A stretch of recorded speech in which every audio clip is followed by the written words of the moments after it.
აფხაზეთი დღეს აფხაზეთის საინფორმაციო ანალიტიკური ცენტრის მიერ მომზადებული მედია კონტენტი 7 წლიანი პაუზის შემდეგ ტელეეთერში ბრუნდება. უკვე დღეიდან აფხაზეთთან დაკავშირებული სიახლეებით მომზადებული ვიდეო კოლაჟების, რეპორტაჟებისა და მედია პროექტების ნახვა ჩვენ ერთგულ მაყურებელს ტელეკომპანია აფხაზეთის ხმის ეთერში ყოველ შაბათს და ოთხშაბათს 2 საათიდან შეეძლება. აფხაზეთის თემაზე მომზადებულმა გადაცემებმა და მასზე მომუშავე მედია გუნდმა რთული და საინტერესო გზა განვლო. სოხუმში 1992 წლის აგვისტოში ომის ქარცეცხლიან დღეებში შექმნილმა ქართულმა მაუწყებლობამ აფხაზეთში განვითარებული ცნობილი მოვლენების გამო თბილისში პირველი არხის ეთერში განაახლა მაუწყებლობა. მას შემდეგ კი არაერთხელ შეიცვალა მედია მაუწყებლის სახე და მუშაობის ფორმატი.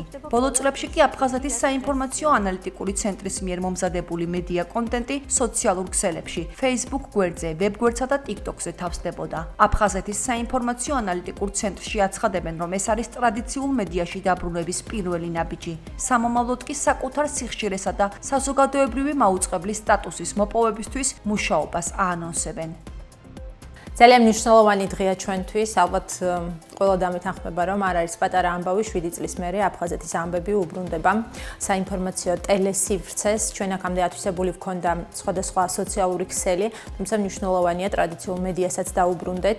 სანამ ჩვენი სიხშირე გვექნება და სანამ საზოგადოებრივი მაუწყებლის სტატუსი დაუბრუნდება აფხაზეთის ტელევიზიას, იქამდე შეგვიფარა აფხაზეთის ხმამ და კიდევ ერთხელ მინდა ვისარგებლო შემთხვევით და მადლობა ვუთხრა ამისთვის ქალბატონ ნინო ჩხეიძეს, რომ მას გამოგვიყო სატელევიზიო სივრცე.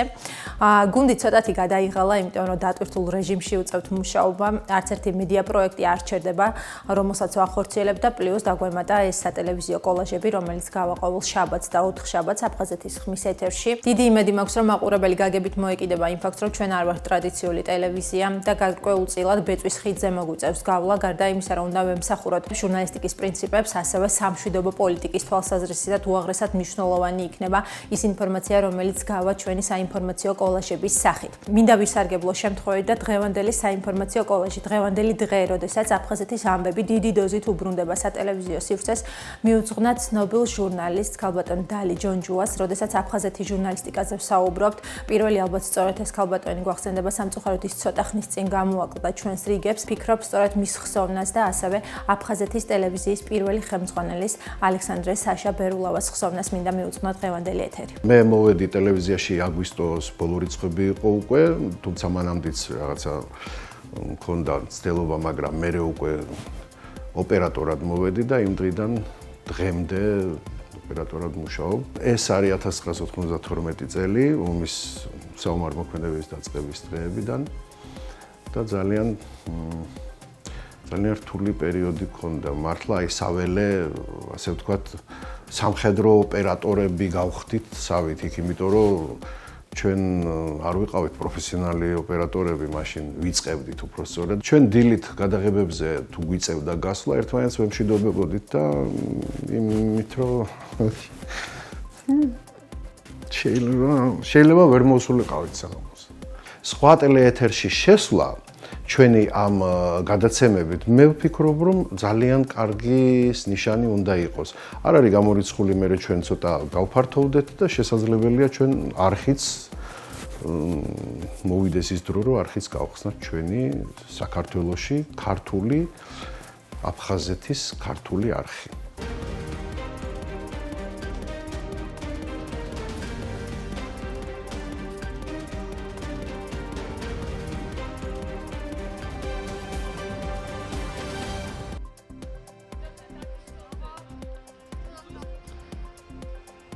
პირველ ეროვნულ გმირჯიული შარტავას 80 წელი შეუსრულდებოდა. ამ თარიღთან დაკავშირებით აფხაზეთის ავტონომიური რესპუბლიკის მთავრობის თავმჯდომარე რუსლან აბაშიძემ, აფხაზეთის უმაღლესი საბჭოს თავმჯდომარე ჯემალ გამახარიასთან, აფხაზეთის მთავრობის წევრებთან და უმაღლესი საბჭოს დეპუტატებთან ერთად ვაკის პანთეონში ჟიული შარტავას საფლავი გვირგვინით შეამკო და მის ხსოვნას პატივი მიაგო. ასევე აფხაზეთის მთავრობის და უმაღლესი საბჭოს წარმომადგენლებმა გმირთა მოედანზე ჟიული შარტავას ბიუსტი ყვავილებით შეამკეს.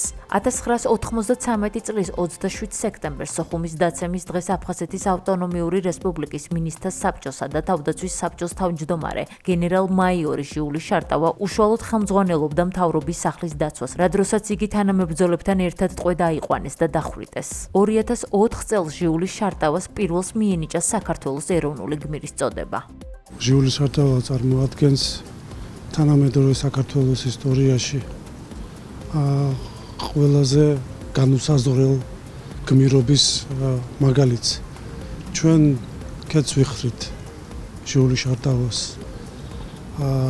ხსოვნის წინაშე, ჩვენი ვალდებულებაა, რომ ჩვენ ყველაფერი გავაკეთოთ, რომ ჟიული შარტავას გმირობა, პატრიოტიზმი, თავდადება იყოს უკტავი. ჟიული არის ჭეშმარიტი გმირი, რომელმაც შეგნებულად შესწირა თავი საქართველოს ტერიტორიულ მთლიანობას.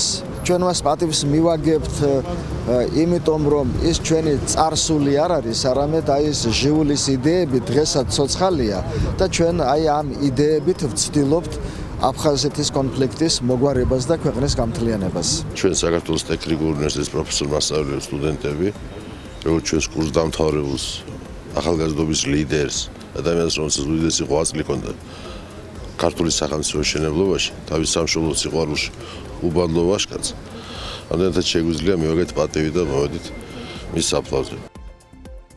8 მარტი საქართველოს ეროვნული გმირის გენერალ-მაიორ გენო ადამიანის დაბადების დღეა. ამ თარიღთან დაკავშირებით აფხაზეთის ავტონომიური რესპუბლიკის მთავრობის წევრებმა, ვეტერანების საქმეთა სახელმწიფო სამსახურის წარმომადგენლებმა და თანამებრძოლებმა გენო ადამიანის საფლავი ყვავილებით შეამკეს და მის ხსოვნას პატივი მიაგეს.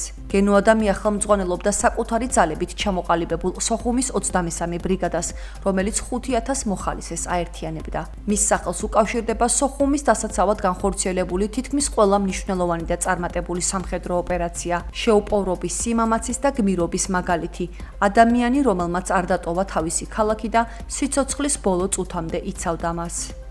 გენო ადამია არ გამხდარა სიკვდილის მერე გმირი. გენო ადამია მანამდეც იყო გმირი ჩვენს თვალში, ჩვენს გულებში. ჩვენ ყოველ წელს ვიგრიბებით მის სასაფლაოზე. ის იყო მართლა გმირი სიკვდილამდეც. იმიტომ რომ მან ბევრი ახალგაზრდები აღგზარდა და აღგზარდა მეომრებად. ომამდე იყო ჩემი მამა და ომის პერიოდში იყო ჩემი მეთაური. გენო ადამიანს ღვაწლი საქართველოს მატიანეში წარუშლელ ნაბიჯად დარჩება ჩვენს მომავალ თაობებს. გენო ადამია იყო უზომოდ შეყვარებული თავის სამშობლოზე. ის ომს უძახდა შრომას. ჩვენ ვიშრომეთ, ჩვენი შრომა ჩვენმა მომავალმა თაობებმა უნდა აღნიშნოს, გაითავისოს და საქართველოს წინსვლისკენ უნდა წაიყვანოს. სამეგრელოს რეგიონის დევნილთა განსახლების ადგილების ინფრასტრუქტურული მოწესრიგებისა და იქ მცხოვრები მოქალაქეების წინაშე მდგარი გამოწვევების შესახებ იმსჯელეს ქალაქ სენაკში გამართულ გაფართოებულ შეხვედრაზე, რომელზეც სენაკის, ჩხოროწყუს, მარტვილის, აბაშისა და ხონის მუნიციპალიტეტების დევნილთა განსახლების ადგილებში შექმნილ ბინათ მესაკუთრეთა ამხანაგობების წარმომადგენლები ღებულობდნენ მონაწილეობას. საქმიან შეხვედრაზე აფხაზეთის ავტონომიური რესპუბლიკის იძულებით გადაადგილებულ პირთა მინისტრი დავით ფაცეცია პირველ მოადგილესთან და ადგილობრივი ხელისუფლების წარმომადგენლებთან ერთად იმყოფებოდა. მათ ბინათ მესაკუთრეთა ამხანაგობების თავმჯდომარეებისგან მოისმინეს ინფორმაციები ობიექტზე არსებული პრობლემების შესახებ. მინისტრმა შეკრებილ საზოგადოებას მიაწოდა ანგარიში სამინისტროს მიერ დევნილთა განსახლების ადგილებში ადგილობრივი ხელისუფლების ჩართულობით უკვე განხორციელებულ პროგრამებსა და მიმდინარე ეტაპზე დაგეგმილ პროექტებზე. ქალაქები მოგმართავენ სხვადასხვა პრობლემებით, ჩვენ ამ პრობლემებს აღწერთ, ანალიზს ვაკეთებთ და შესაბამისად ყველა ის კრიტიკული პრობლემა, რაც მათ წინაშე არსებობს, უნდა მოვაგვაროთ შეძლების დაგვარად. ადლიერი ვარ განსაკუთრებით სენაკის მერის და მთავრობის საკრებულოსი, სხვა მუნიციპალიტეტების ხელმძღვანელების და არწმუნებული ვარ, რომ აი ამ ურთიერთგაგებით ასეთი, ესე ვთქვათ, თანმიმდევრული მუშაობით ჩვენ მოვახერხებთ ყველა კრიტიკული პრობლემის მოგვარებას, განსაკუთრებით ხაზგაუსვა ეს არის სახურავების, ინფრასტრუქტურის, არსებული ტერიტორიის, მიმდებარე ტერიტორიების კეთილმოწყობას და დანარჩენ არსებულ ესე ვთქვათ ინდივიდუალურ თუ კონკრეტულ საკითხებს. მოვისმინეთ ის რიგი პრობლემები, რაც მოსახლეობას აწუხებს. აღსანიშნავია ის მნიშვნელოვანი პროექტი, რომელიც დაგეგმილი გვაქვს უახლოეს პერიოდში მთავრობის ჩართულობით, ცენტრალური ხელისუფლების ჩართულობით ვახორციელებთ დევნილთა დასახლებაში სრულ წყალმომარაგებას. წყლის პრობლემა ჰქონდა და მინისტრს დაგვერდა შედაგაყვანილობა მაგითაც და ახლა რა ვიცი პირობა მოგწევს ორ კვირაშიო გარედან 200 მეტრი არის შემოსახვანი, იმასაც შემოდიდა მრეწველსაც დაგიყენებთო და მეორე ძირითადი პრობლემა არის სახურავი ერთ შენობას სახურავში აწევს და დევნილთა სააგენტო მაგასაც გაგიკეთებთო. ქალთა დღესასწაულებთან დაკავშირებით აფხაზეთიდან დევნილ ქალბატონებს სამედიცინო გამოკვლევები ჩაუტარდათ. უფასო სამედიცინო მომსახურება აფხაზეთის ავტონომიური რესპუბლიკის ჯანმრთელობისა და სოციალური დაცვის სამინისტროს ორგანიზებით და ჩაფიცის სახელობის გადაუდებელი კარდიოლოგიის ცენტრის მხარდაჭერით განხორციელდა. ღონისძიების ფარგლებში აფხაზეთიდან დევნილ 100-მდე ქალბატონს სისხლის მიმოქცევის დაავადებათა ადრეული დიაგნოსტიკისთვის საჭირო მომსახურებები გაეწია. სამინისტრო მსგავსი ღონისძიებების განხორციელებას მომავალშიც გეგმავს. მინდა ყველა ქალბატონს და განსაკუთრებით დედებს მიულოცოთ ქალთა დღესასწაულები და უსურვოთ ჯანმრთელობა. ამასთან დაკავშირებით აფხაზეთის ავტონომიური რესპუბლიკის ჯანმრთელობის და სოციალური დაცვის სამინისტროს ორგანიზებით და ქალბატონ გულიკო ჩაფიძის გადაუდებელი კარდიოლოგიური ცენტრის მხარდაჭერით აფხაზეთიდან დევნილ ქალბატონებისთვის ტარდება უფასო სამედიცინო პროფილაქტიკური გასინჯვები. სამედიცინო მომსახურება გაეწია 100-მდე დევნილ ქალბატონს. სამინისტრო მსგავს ღონისძიებებს მომავალშიც გეგმავს. უსისახთა სისტემის დაავადებები დღეს ერთ-ერთ მოწინავე გლობალურ სამედიცინო პრობლემას წარმოადგენს და მრავალი სახეობა ამ დაავადებების მიმდინარეობს ძალიან ფარულად და შენიღბულად. შესაბამისად ადრეული დიაგნოსტიკა, ადრეულ ეტაპზე მკურნალობა და მართვა ზოგიერთ შემთხვევაში არის სასაცილოდ მნიშვნელოვანი. ამიტომაც აი ეს მსგავსი პრევენციული ღონისძიებები, ეს აქციები, რომელიც არის საქველმოქმედო და უანგარო, უსასყიდლოდ გაეწევათ არაერთჯერადი ხასიათის, არამედ პერმანენტულად მუდმივი ხასიათის ექნება ჩვენს დევნილ ბენეფიციარების, ასე ვთქვათ, სამკურნალო პროცესებზე დადებით გამოსავალს იქონიებს. იუსტიციისა და სამოქალაქო ინტეგრაციის საკითხებში აფხაზეთის მინისტრმა გიორგი გაბედავამ აფხაზეთის ომის ვეტერან ქალბატონებს 8 მარტი მიულოცა. ღონისძიებაზე მოწვეული იყვნენ ვეტერანი ქალბატონები, რომლებიც 1992-1993 წლების აფხაზეთის ომის დროს ფრონტის წინა ხაზზე უმძიმეს პირობებში ასრულებდნენ თავიანთ პროფესიულ და მოქალაქეობრივ მოვალეობას. პროექტის მონაწილე ქალბატონებს აფხაზეთის თემატიკით სიმბოლური საჩუქრები გადაეცათ. მინისტრის აპარატი მომავალშიც გააგრძელებს აფხაზეთიდან დევნილი ქალბატონების მხარდაჭერას. ჩვენს ვეტერან ქალბატონებს მიულოცეთ ქალთა საერთაშორისო დღე. მე მინდა უსურვო მათ ყველაფერი საუკეთესო წარმატება. ძლიერი ქალი ზოგადად ყოველთვის იყო საზოგადოების აქტიური წევრი და ის ღვაწლი, რომელიც განსაკუთრებით იმ ტრაგიკულ დღეებში ჩადეს ჩვენმა ქალბატონებმა აფხაზეთის ომის დროს, ეს არის ფასდაუდებელი. ქალების ჩართულობა ძალიან მნიშვნელოვანი არის სამშვიდობო პროცესებში და იმ გახლეჩილი საზოგადოების, ესე ვთქვათ, გასაერთიანებლად, რომელიც სამწუხაროდ ხელოვნურად არის დღეს გაყოფილი. მე მიხარია, რომ აფხაზეთის მთავრობის იუსტიციის სამინისტროს ორგანიზებულ შეხვედრაში მივიღე მონაწილეობა, სადაც აფხაზეთიდან დევნილი ვეტერანი ქალების დაჯილდოვება და მილოცვა მოვახერხეთ.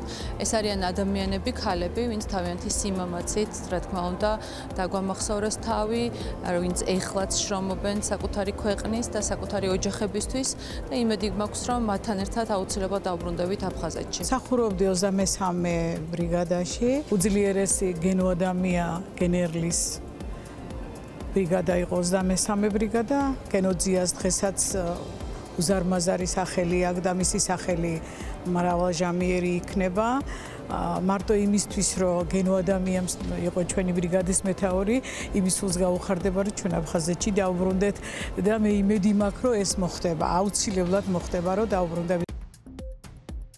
ქალთა თვე მსოფლიოს მასშტაბით ყოველი წლის მარტში აღენიშნება, რომლის ფარგლებშიც აფხაზეთის კულტურის, სპორტისა და ახალგაზრდულ საქმეთა სააგენტოს ინიციატივით აფხაზეთიდან დევნილი მეწარმე ქალბატონები დაჯილდოვდნენ. კამპანია ყოველწლიურად ტარდება და მისი მიზანია საზოგადოებაში სხვადასხვა პროფესიის დევნილ ქალთა წვლილის, მიღწევებისა და მნიშვნელობის წარმოჩენა. სააგენტო მუდმივად ცდილობს ხელი შეუწყოს ქალთა ეკონომიკურ და სოციალურ განვითარებას. მეწარმე ქალბატონებს აფხაზეთიდან დევნილი მხატვრების ნამუშევრები და სიმბოლური საჩუქრები გადაეცათ. მარტის დღესასწაულებს აფხაზეთის კულტურის, სპორტის და ახალგაზრდულ საქმეთა სააგენტო ვერ აუვლიდა გვერდს. დღეს არის ის დღე, რომელიც ჩვენ მიუძღვენით აფხაზეთიდან დევნილ წარმოშობით, აფხაზეთიდან ძალიან წარმატებულ მეწარმე ქალბატონებს. ძალიან სასიამოვნოა, რომ შედგა დღევანდელი საღამო. სადაც აფხაზეთიდან წარმოდგენილია ქალი მეწარმეები, რომლებმაც რაღაც თავიანთი ცხოვრების ეტაპზე წარმატებას მიაღწიეს. ჩვენთვის, რა თქმა უნდა, ძალიან მნიშვნელოვანია ჩვენი დაფასება, ყურადღება. მიხარია რომ დღეს ვარ აი ამ ქალბატონების ყველა წარმატებული ქალბატონების შორს და მიხარია რომ ყველა აღიარებს რომ აფხაზეთი არსებობს და ჩვენ ვარ და ჩვენ ვართ აფხაზეთიდან. ქალთა კვირეულის ფარგლებში აფხაზეთის კულტურის, სპორტის და ახალგაზრდულ საქმეთა სააგენტოს ინიციატივით ვალერი არქანიას სახელობის არტ გალერეაში გაიხსნა გამოფენა, სახელწოდებით გაზაფხულის ფერები. გალერეაში აფხაზეთიდან დევნილი ახალგაზრდა ქალბატონების პერსონალური ნამუშევრები იყო წარმოდგენილი. გამოფენის მიზანი აფხაზეთიდან დევნილი ხელოვანი ქალების მხარდაჭერა და პოპულარიზაციაა, როგორც ქვეყნის შიგნით, აგრეთვე მის ფარგლებს გარეთაც. უკვე ტრადიციად იქცა მარტის დღესასწაულებს აღნიშნავთ აფხაზეთის კულტურის, სპორტის და ახალგაზრდულ საქმეთა სააგენტოში სხვადასხვა პროექტით, სხვადასხვა აქტივობებით. გამოფენა, რომელსაც დღეს დავესწარით, არაჩვეულებრივი ნამუშევრებია გამოფენილი. ჩვენის მხრივ ძალიან მნიშვნელოვანია, რომ ჩვენ ხელი შევუწყოთ მათ პოპულარიზაციას, ახალი ავტორები აღმოვაჩინეთ და ბევრ წარმატებას ვუსურვებ მათ. დღეს მაქვს წარმოდგენილი ჩემი ნამუშევრები, ეს არის თევზების სერია, ამ თევზებსაც თავისებური ისტორია აქვს, რატომღაც ყველა შეუსრულდა ნატურა, ვისაც კი ვაჩუქე თევზი. ასევე მაქვს ყვავილები, თემატიკა ისეთია გაზაფხულის თემა, დღევანდელი გამოფენა და მიუძღვენი ახალი ფერები. ჩემი რამდენიმე ნახატი მიუძღვენი აფხაზეთს, როგორიც არის გემი, ზღვა, თუნდაც ის დრაკონი, ეს არის ჩემთვის, ასე ვთქვათ, ბრაზის ემოციის გამოხატვა და ეს დღე მინდა ყველას მივულოცო, რადგან გაზაფხული ძალიან მნიშვნელოვანია, ეს სიახლეა, ახალი ცხოვრებაა და ეს გამოფენაც ძალიან სასიამოვნოა ჩემთვის. აფხაზეთის ღია ახალგაზრდული პირველობა მაგიდის ჩოგბურთში გაიმართა. ტურნირი, რომელიც მეორე წელია ტარდება და უკვე საკმაოდ პოპულარულიც გახდა, მთელი საქართველოს მასშტაბით 150-მდე სპორტსმენს აერთიანებდა. შეჯიბრი გოგონათა და ვაჟთა შორის ორ ასაკობრივ კატეგორიაში 13 და 19 წლამდე სპორტსმენებში ჩატარდა. რეგიონებიდან ძალიან ბევრი სტუმარია ჩამოსული, არ ველოდით ამდენ სტუმარს, სადღაც 150 ადამიანი მოთამაშეა ჩამოსული. დღეს სპორტი იძენს დიდ პოპულარობას. ამისთვის გვჭირდება დიდი მხარდაჭერა, დიდი კონკურენცია და ყველას უსურვებ წინსვლას და წარმატებას. დიდი მადლობა მინდა უთხრა ორგანიზატორებს ესე მაღალ დონეზე ჩატარებისათვის. ფაქტიურად პირველი ტურნირი იყო ეს. ყველა ბავშვიანა, უფროსებიანა ჩვენ გულმოდგინედ ვემზადებოდით და ველოდებოდით ამ ტურნირს. სულ რაღაც 20 დღეში ჩვენ უნდა ჩავატაროთ თողონ სხვა ასაკში და ფაქტიურად უკვე ვიწყებთ მომზადებას ევროპისთვის და მსოფლიოს ტურნირების სერიებისთვის. დიდი ხანი ვემზადებოდი ამ ტურნირისთვის და ძალიან გამიხარდა რომ გავიმარჯვე და მინდა რომ მომავალში ჩატარდეს ესეთი ტურნირები. 7 მარტს საქართველოს ეროვნულ გმირს ჟიული შარტავას 80 წელი შეუსრულდებოდა. ქართველი პოლიტიკური, სახელმწიფო და საზოგადო მოღვაწე გენერალ-მაიორი ჟიული შარტავა 1993 წლის 27 სექტემბერს სოხუმის დაცემის დღეს აფხაზეთის ავტონომიური რესპუბლიკის მთავრობის სხვა წევრებთან ერთად დახვრიტეს. ჟიული შარტავას 80 წლის იუბილეს საქართველოს პრემიერ-მინისტრი ირაკლი კობახიძე საქართველოს მთავრობის Facebook-ის ოფიციალურ გვერდზე გამოეხმაურა. დღეს საქართველოს ეროვნულ გმირს ჟიული შარტავას 80 წელი შეუსრულდებოდა. ჟიული შარტავა გმირობისა და თავგანწირვის მაგალითია თითოეული ჩვენგანისთვის და მომავალი თაობებისთვის. მან საკუთარი სიცოცხლე გაწირა და ქართველი კაცის ღირსების სიმბოლოდ იქცა. ჯერა ისტორია მის გმირობას არასოდეს დაივიწყებს. საქართველოს პარლამენტის თავმჯდომარემ შალვა პაპუაშვილმა აფხაზეთის უმაღლესი საბჭოს დეპუტატებთან ერთად ჟიული შარტავას მემორიალი გვირგვინით შეამკო და პატივი მიაგო მის ხსოვნას. ჟიული შარტავას დაბადებიდან 80 წლის იუბილეზე პატივს მივაგებთ მის ხსოვნას. ჟიული შარტავა იქცა ვაჟკაცობის, სამშობლოსთვის თავდადების სიმბოლოდ და ამავე დროს სიმბოლოდ ერთიანი საქართველოს სულისკვეთებისა. თაობები იზრდება მის გმირულ საქციელზე, ომის დროს, მის თავგანწირვაზე და ბოლო მომენტამდე საკუთარი სამშობლოს სამსახურში ყოფნაზე. ორივე მხარეს საქართველოა. ამ სახელწოდებით გამართული ღონისძიება საქართველოს ეროვნული გმირის, ქართველი პოლიტიკური, სახელმწიფო და საზოგადო მოღვაწის ჟიული შარტავას 80 წლის იუბილეს მიეძღვნა. მიღებას საქართველოს პარლამენტმა უმასპინძლა. აფხაზეთის ომის დროს მან როგორც აფხაზეთის მთავრობისა და თავდაცვის საბჭოს თავმჯდომარემ მშვიდობისათვის აფხაზსა და ქართველთა მრავალსაუკუნოვანი ძმობის ჩვენი სამშობლოს ერთიანობის დასაცავად ყველაფერი გააკეთა. ჟიული შარტავა როგორც სამშობლოს უღალატო პატრიოტი მომხდურს პირისპირ შეხვდა და 1993 წლის 27 სექტემბერს სოხუმის დაცემის დღეს ქალაქის დამცველებთან და თანამებრძოლებთან ერთად გმირულად დაიღუპა. ღონისძიება საქართველოს პარლამენტისა და აფხაზეთის უმაღლესი საბჭოს ორგანიზებით ჩატარდა, რომელსაც საქართველოს ცენტრალური ხელისუფლება, აფხაზეთის ავტონომიური რესპუბლიკის მთავრობა, ჟიული შარტავას ოჯახის წევრები და მეგობრები ესწრებოდნენ. პიროვნება გამორჩეული ადამიანები, ვინც მას იცნობენ, ყველა ერთი ნიშნით, მთავარი ნიშნით ახასიათებენ მას. როგორც თავდადებული თავის ქვეყნისთვის პატრიოტი ადამიანი, რომელიც სიცოცხლის გაწერისთვის ყოველთვის მზად იყო, თუკი საქართველოს და მის ქვეყანას დაჭირდებოდა. საუკეთესო ადამიანი, როგორც პიროვნება, როგორც უნიჭიერესი ადამიანი, როგორც თავის ოჯახის მოყვარული და მრავალმხრივ განვითარებული და განათლებული ადამიანი. ყველაზე ძვირფასი რაც ჰქონდა მოძებული, მათისაგან ის იყო მისი სიცოცხლე და ეს შესწირა იმასაც ქართულ-აფხაზური ერთიანობა ქვია, რასაც საქართველოს დიდება ქვია და ამიტომ არის დღეს ჟიული შარტავას სახელის პატივმიგება აუცილებელი, რომ იმ თაობამ, რომელიც მოდის ჩვენს მერე და რომელთაც არ იცის ვინ იყო ჟიული, რა გააკეთა ჟიული, მას გავაცნობოთ, მათ გავაცნოთ. ეს ყველაფერი მე დარწმუნებული ვარ, ჟიული შარტავას დღევანდელი მისამი მიწუნეთ დღევანდელი საღამო ამ საქმეში ძალიან გამოადგება. როცა დაინიშნა აფხაზეთის მინისტრ საბჭოს თავმჯდომარედ, ჩვენ იმედი გაგვიშთა ძალიან იმით, რომ მაგი პოლიტიკოსი იყო და აფხაზებთან ჰქონდა ბევრი კონტაქტები, ბევრი სამეგობრო ყავდა და მეგონა რომ უფრო მაინც ფიქრობდით, რომ დაამყარებდა ჩვენსა და აფხაზებს შორის ურთიერთობას და უფრო კარგ მდგომარეობას მივიღებდით, მაგრამ საუბედუროდ ასე არ მოხდა და დღეს ყველა ვიცით, როგორ ტრაგიკულად დაიღუპა.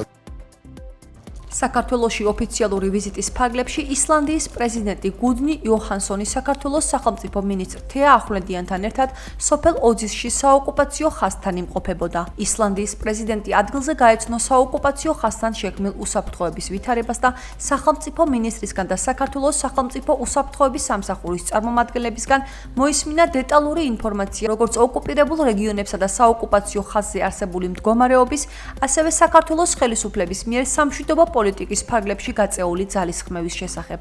თეა ახვლედიანმა ხაზი გაუსვა საერთაშორისო პარტნიორებთან ერთობლივი ძალისხმევის გაგრძელების აუცილებლობას, რაც უაღრესად მნიშვნელოვანია კონფლიქტის შედეგად დაზარალებული მოსახლეობის ფუნდამენტური უფლებებისა და თავისუფლებების, მათ შორის თავისუფალი გადაადგილებისა და უკანონოდ დაკავებული საქართველოს მოქალაქეების უპირობო და დაუყოვნებლივ გათავისუფლების უზრუნველსაყოფად. საქართველოში მიმდინარე უკანონო ოკუპაციის მძიმე შედეგების შესახებ საერთაშორისო პარტნიორების ინფორმირება, ასევე კონფლიქტის მშვიდობიანი მოგვარების პროცესში მათი აქტიური ჩართულობა და მხარდაჭერის გაგრძელება არსებითი და უაღრესად მნიშვნელოვანია.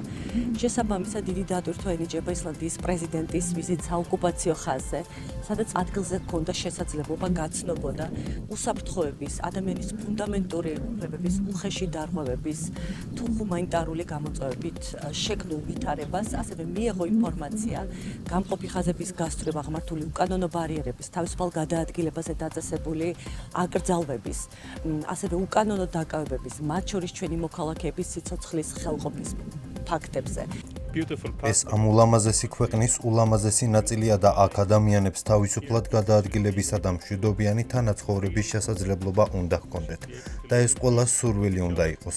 ვიზიტ შესაძლოა გარკვეულწილად სიმბოლური დატვირთვა ჰქონდეს და რისი თქმა შემიძლია ის არის, რომ ჩვენ არ უნდა შევეგუოთ მსგავსი სიტუაციის არსებობას. გამოსავალი მოსაძიებელია და საერთაშორისო საზოგადოებამ თავისი ვალდებულებები უნდა გაიაზროს.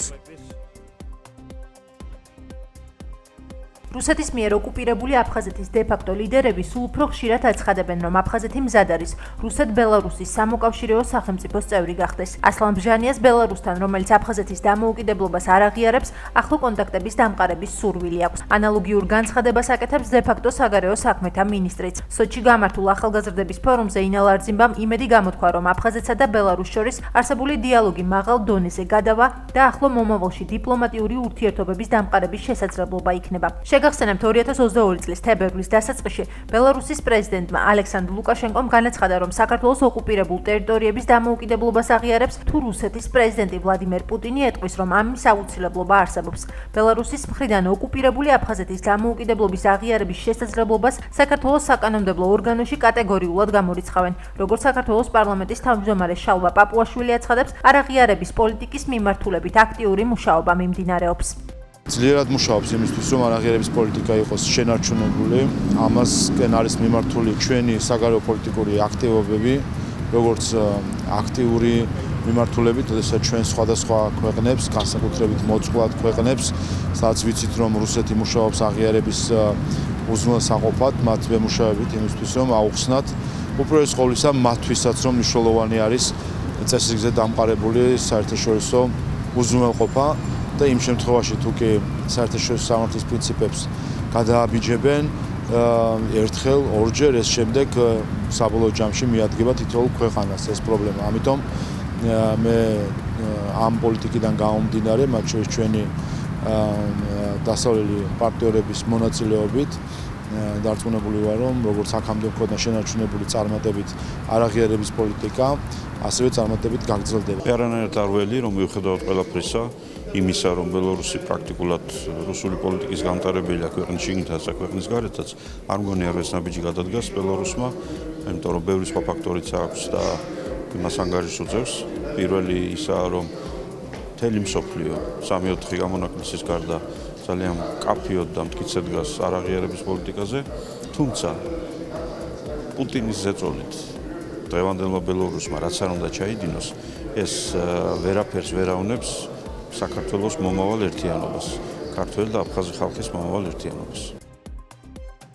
საქართველოს მთავრობა გონივრულია, ომი არავის ჭირდება. ეს განცხადება აფხაზეთის საგარეო საქმეთა დე-ფაქტო მინისტრმა ინა ლარძიმბამ რუსეთში გამართულ მსოფლიო ახალგაზრდულ ფესტივალზე გააკეთა. ლარძიმბა დარწმუნებულია, რომ საქართველოს მთავრობას ომი არ სჭირდება, მით უმეტეს მაშინ, როდესაც აფხაზეთის წინააღმდეგ აგრესია რუსეთის წინააღმდეგ აგრესიას ნიშნავს. თუმცა დე-ფაქტო მინისტრი გარკვეული ჯგუფების მხრიდან გარკვეულ პროვოკაციებს და მეორე ფრონტის გახსნის სურვილს არ გამორიცხავს. ჩვენ ვცხოვრობთ არასტაბილურ გარემოში, მთლიანად მსოფლიო და განსაკუთრებით ჩვენი რეგიონი საკმარისია დავხედოთ რუკას და ნახავთ იმ ცეცხლის რკალს, რომელიც ჩვენი ქვეყნის გარშემო არის შეკრული. სხვადასხვა ინტერესები, სხვადასხვა პოლიტიკური თუ სხვა სახის ინტერესები, შიდა და გარე, ასე ვთქვათ, აქტორები, რომლებიც ცდილობენ შერყევას არამხოლოდ საქართველოში მდგომარეობის, არამედ რეგიონში. აქედან გამომდინარეობს ჩვენი პოლიტიკაც, მათ შორის რომ ვიყოთ ფრთხილი იმისთვის რომ არ დაუშვათ კიდევ მოხდეს ტყუის გასვლა საქართველოში, ჩვენი პოლიტიკა არის ძალიან მკაფიო საქართველოს მშვიდობიანი გამთლიანების. ვერ გეტყვით რა იგულისხმა იქაურმა წარმომადგენელმა, მაგრამ ერთი ვიცი ზუსტად, ერთადერთი გარე ძალა, რომელიც დაინტერესებულია რომ იყოს მუდმივად ამღვრეული წყალი ჩვენს ურთიერთობებში, რომ ვერასდროს ვერ შერიგდნენ ქართველები და აფხაზები, რომ ეს პრობლემა მუდმივად იყოს მისთვის სასპეკულაციო. ეს არის რა თქმა უნდა თანამედროვე რუსეთი. თუ ამას გულისხმობდა აფხაზეთის წარმომადგენელი, ხომ კარგი, თუმცა ეჭვმეპარება. ოკუპირებული აფხაზეთის ეგრეთ წოდებულ შეიარაღებულ ძალებში სამეთაურო საშტაბო სწავლებები დაიწყო. სამხედრო მეცადინეობები 15 მარტამდე გაგრძელდება. სწავლებებში მონაწილეობას მიიღებენ ძალოვანი სტრუქტურების სპეციალური ქვედანაყოფები და რეზერვისტები. როგორც დე-ფაქტო მთავრობა აცხადებს, სწავლებების მთავარი მიზანი საველე მომზადების ამაღლება და კრიზისულ პირობებში ქვედანაყოფების მოქმედებების თანმიმდევრულობაა. სწავლებას აფხაზეთის ეგრეთ წოდებული შეიარაღებული ძალების გენერალური შტაბის უფროსები ხელმძღვანელობენ. ბუნებრივია საკითხს მოყვა შეფასებები ოფიციალური სტრუქტურებიდან. ოკუპირებული აფხაზეთის ჯარი არ გაიშვა თავისი სამეთაურო საშტაბო სწავლებით. მე მაინტერესებს თავდაცვის საქმე, ყოველთვის უყურებ ხოლმე, მაგრამ რა შეიარაღება ღიმილის მომგვრელი ჯარი ყავთ აფხაზებს და არ გაიშვა მათი სამეთაურო საშტაბო სწავლები. დღეს აფხაზეთი არის ოკუპირებული, რუსეთი განაგებს ყველაფერს, ამიტომ ხანწუხნებს ჩაატარებს და ხან კიდე ძალიან ცუდ საქმეებს ბევრს გააკეთებს. ადგილობრივი დღევანდელი ცხოვრები მოქალაქეების ინტერესების საწინააღმდეგოდ, დევნილი 100,000-ობით მოქალაქის საწინააღმდეგოდ. ოკუპირებული აფხაზეთის დე-ფაქტო საგარეო საქმეთა მინისტრი ინა ლარძინბა გაეროს განვითარების პროგრამის UNDP-ის წარმომადგენელს ვარდუნ ხოჯას შეხვდა. შეხვედრის შემდეგ გავრცელებული განცხადების თანახმად ინა ლარძინბამ გაეროს განვითარების პროგრამის წარმომადგენლის ყურადღება გაამახვილა ამერიკის შეერთებული შტატების საერთაშორისო განვითარების სააგენტოს ოფიციალურ ვებგვერდზე განთავსებულ ინფორმაციაზე, სადაც აღნიშნულია, რომ UNDP-ის დაფინანსების მიზნები და ამოცანები კერძოდ აფხაზეთის დეოკუპაცია და კრემლის მავნე გავლენებთან ბრძოლაა. ინა ლარძინბას თქმით, მსგავსი პუბლიკაციები აზიანებს გაეროს განვითარების პროგრამის რეპუტაციას და ეწინააღმდეგება გაეროს წესდების მიზნებს. არზინბა ამბობს, რომ აფხაზეთში გაეროს განვითარების პროგრამის პროექტების ბიუჯეტი $20 მილიონზე მეტ შეადგენს, ხოლო მისი ნაწილი ხმარდება საინფორმაციო რესურსების დაფინანსებას, რომლებიც მისივე განცხადებით საზოგადოებრივი აზრის დესტაბილიზაციას ცდილობენ. ფაქტს ქართველი ექსპერტები აფასებენ, მათი თქმით, დე-ფაქტო რეჟიმი მსგავსი განცხადებებით და ქმედებებით კიდევ უფრო მეტად სცილდება ცივილურ სამყაროს და რუსეთთან პირისპირ სულ უფრო მარტო რჩება. რაც თავის მხრივ რუსეთს უფრო მეტად უზრდის ანექსიური პოლიტიკის განხორციელების შესაძლებლობას. ამის მერე შემდეგი ეტაპი იქნება მიღებული კანონი უცხო აგენტების დაობაზე, რომელიც შეეხება არასამთავრობო ორგანიზაციების უმრავლესობას და შემდეგი იქნება აი ამ არასამთავრობო ორგანიზაციების მუშაობის შეწყვეტა აფხაზეთში. რაც გამოიწვევს აფხაზეთის გარე სამყაროსთან კავშირის შეწყვეტას და მარტო რუსეთის ხელისუფლებაზე იქნებიან მიღმულები და მათ ბიუჯეტზე და ვინც ფულს იხდის ის ყოველთვის მუსიკასაც უკრავს. ეს არის პირდაპირ კარნახი მოსკოვიდან, რასაც ეუბნება კრემლი, იგივეს ასრულებს კრემლის დანიშნული ინა ლარძინბა. აბსოლუტურად ერთ-ერთი არის მაგათი პოლიტიკა, როგორც რუსეთში შეწყვიტეს მუშაობა არასამთავრობოებმა, ესე შეწყვიტავენ მუშაობას აფხაზეთში. ერთ-ერთი რაც შეიძლება ითქვას არის ის, რომ ინა ლარძინბა და ასე ვთქვათ, მარიონეტული რეჟიმის სხვა წარმომადგენლები ცდილობენ მაქსიმალურად ყველანაირად დარჩნენ პირისპირ რუსეთთან, ასე ვთქვათ, მოსკოვთან და ეს ამ მიმართულებით ცდილობენ ყველანაირად ასე ვთქვათ მათი გულის მოგებას და უპირისპირდებიან ყველა სხვა გზას და ალტერნატიულ წყაროებს, დაფინანსების ალტერნატიულ წყაროებს, რაც საბოლოო ჯამში არის მიმართული ავტოკრატიისთვის, იმიტომ რომ ადგილობრივი არასამთავრობოები აკრიტიკებენ, ისინი ამბობენ, რომ ეს ხელს შეუწყობს ავტოკრატიულ მიმართულებებს და დაასამარებს ასე ვთქვათ სამოქალაქო საზოგადოებას. აფხაზეთში წყლის ფრინველები მასობრივად იხოცება. ადგილობრივი მოსახლეობა სოციალურ ქსელებში აქტიურად ავრცელებს სოხუმისა და სხვა ქალაქების სანაპიროებზე მკვდარი წყლის ფრინველების ფოტო და ვიდეო მასალას. მკვდარი ფრინველები ოჩამჩირის სანაპიროზეც დააფიქსირეს, თუმცა ყველაზე მეტი რაოდენობით ისინი სოხუმის ყურეში შეინიშნება. ფრინველის მასობრივად დახოცვის ფაქტი რუსეთის კრასნოდარის მხარეში, კერძოდ გელენჯიკსა და ანაპაშიც დაფიქსირდა, თუმცა რუსი ექსპერტები ფრინველის გრიპის არსებობას გამორიცხავენ. როგორც აფხაზეთის დე-ფაქტო ვეტერინარულ სამსახურში აცხადებენ, საჭირო ლაბორატორიის არარსებობის გამო ფრინველის დაღუპვის მიზეზის დადგენა შეუძლებელი ხდება, თუმცა არ გამოირიცხება ვირუსული ინფექციის არსებობა.